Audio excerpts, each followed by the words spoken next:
And man, I am finally starting to get caught up today with some mailbag emails, some questions that have come through the old email. And one keeps popping up. We're talking about salary cap space. And I don't know why this one's been so hot lately. Probably because Jared Goff's massive contract really threw people, I guess, for a loop. I don't know. But I honestly feel like the Lions are in really good shape heading into the summer, where they are with cap space. And we're going to discuss a few reasons as to why. For starters, there's a name that has now come up again that I honestly never expected to have to talk about again. I mean, I guess I expected it, but maybe not this soon. Time just seems to fly by. But we're talking about the Lions just being 2 days away from the post-June 1st designations and what that means. Sitting with roughly $31 million per over the cap and $28.9 million per Spotrac. I'm going to roll with Spotrac. I never understand how these two sites are just so far apart from each other, but that's what we're going to roll with. Lions sitting currently at $28.9 million in available cap space prior to the June 1st designations. The most asked question has been about Jared Goff, and ever since he signed his massive deal. And the questions are in line with this. How are the Lions going to remain competitive after signing Jared Goff to a massive deal? Or will the Lions still have money to sign free agents in 2025, namely their own? And again, in 2024, should the need arise to sign more free agents after camp or during camp, or how can they retain their own players coming due for contracts in 2025 and beyond? All great questions. All pretty much the same, but my retort would be this, and it's very simple.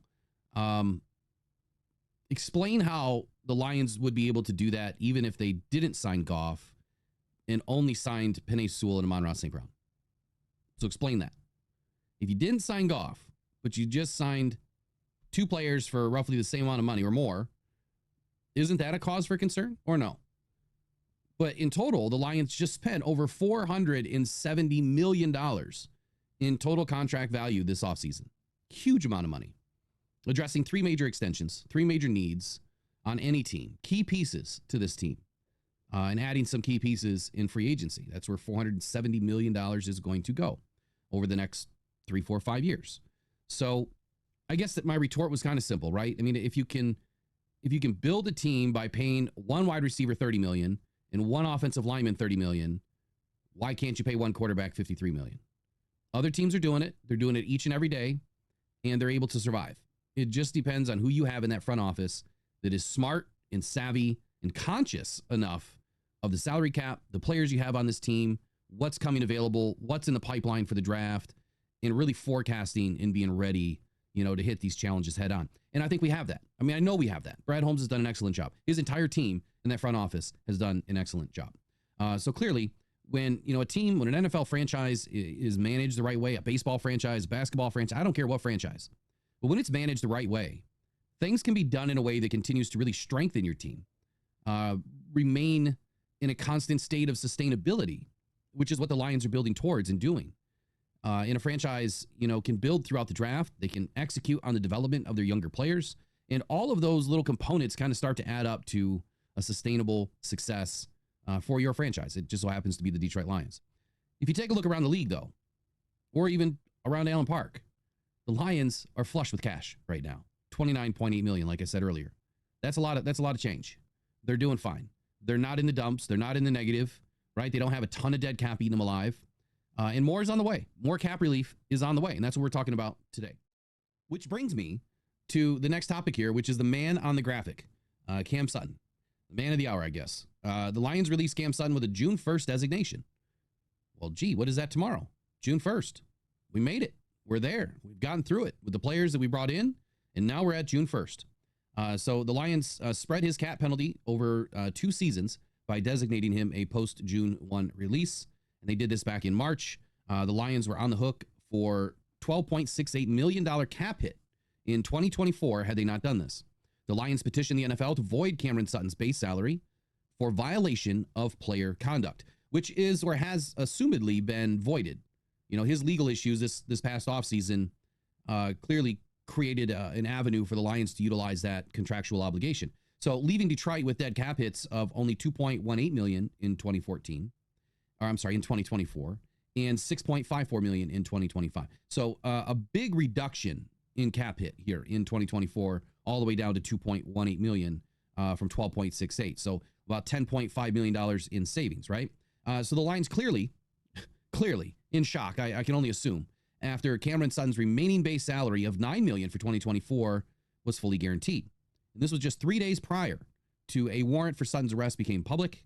And then there, was the remainder of his signing bonus or proration thereof, $2.18 million in each of the next 4 seasons, as his contract had 2 void years to spread out the signing bonus proration. But as you know, when a player's cut, that void year system is kind of due now, right? It's like you got to pay it all up right now.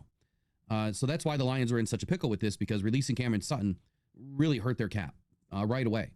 So now comes the June 1st designations starting tomorrow, and the Lions are set to get back some of the cap that they didn't have during free agency.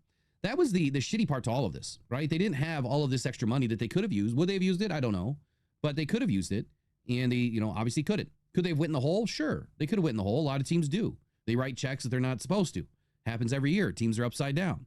But anyway, with the June 1st designations and not having, this money at their disposal during free agency, this savings will now hit their books on June 2nd. The Lions are currently sitting right around $29.8 million, like I've said, in cap space, and they'll be adding $10.5 million in additional cap space on June 2nd. This is giving the Lions just over $39.4 million the remainder of the 2024 league year. So the Lions could also try to recoup the $8.72 million in signing bonus money that they have already paid Cameron Sutton. But that process, to be honest with you, will take years to resolve. It'll be hung up in courts for a very long time. And undoubtedly, Sutton's representation would surely fight this. And of course, Sutton remains unsigned at this time, as he should be. So then the question remains, right where we started. What will the Lions do with the money in 2024? Almost $40 million. What will they go out and sign? Who will they go out and sign? Big splashy player to add during camp? Do they have a deal in place already with a safety that they've had their eye on since free agency? I would say to all of those answers or all of those ideas, a hard no or a hell no. I don't see it happening. Now, next offseason, I would also say hell no, hard no. I don't see it happening. No big splashy players are going to be making their way through the front office there at Allen Park. It's just the Lions have followed the same strategy every season, right? I mean, they tell us. They give us the answers to the test. They tell us. And they don't do it. So I don't see a change just for the sake of change anytime soon in Allen Park. I see the Lions, sticking with their process, right? Their plan that they speak to quite often. But I do firmly believe that a lot of the cap space will be rolled into 2025, to be honest with you. I mean, barring any major unforeseen injuries in camp or the beginning part of, the season, or I guess really at any time before the trade deadline, that, could require Brad Holmes to have to spend some money. I just don't see him making any big moves right now. And in 2025, I think the matter of fact point here is the bigger need is stashing the cash to get multiple extensions done then. I think the 2025 is the next big phase that you're going to see from Brad Holmes to re-sign, extend, the players that he's brought in to have developed by Dan Campbell and his team. Should they feel the need to extend Aiden Hutchinson early next year after 3 seasons? They could. If they finally decide to retain Aleem McNeil, they could.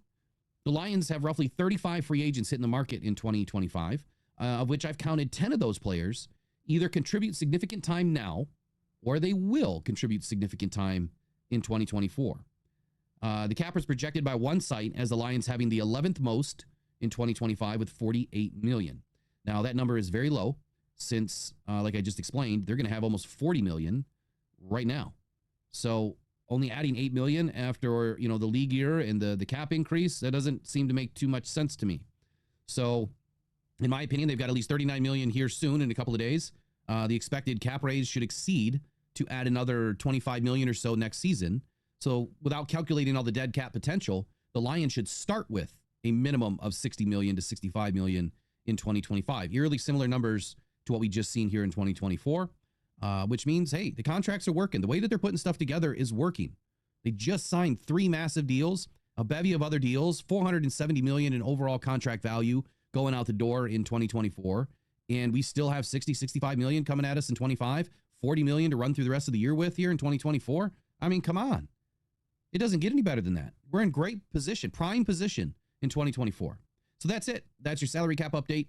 That's your post-June 1st designation update. And kind of a look ahead into 2025 free agency. Like I said, 35 free agents set to hit the market. Once again, man, it's going to be an incredible offseason for Brad Holmes and the Detroit Lions, and an incredibly important one at that. So thank you for your time watching today's video. I'm glad to be back in the saddle. It's been a long time since I've been able to record a video.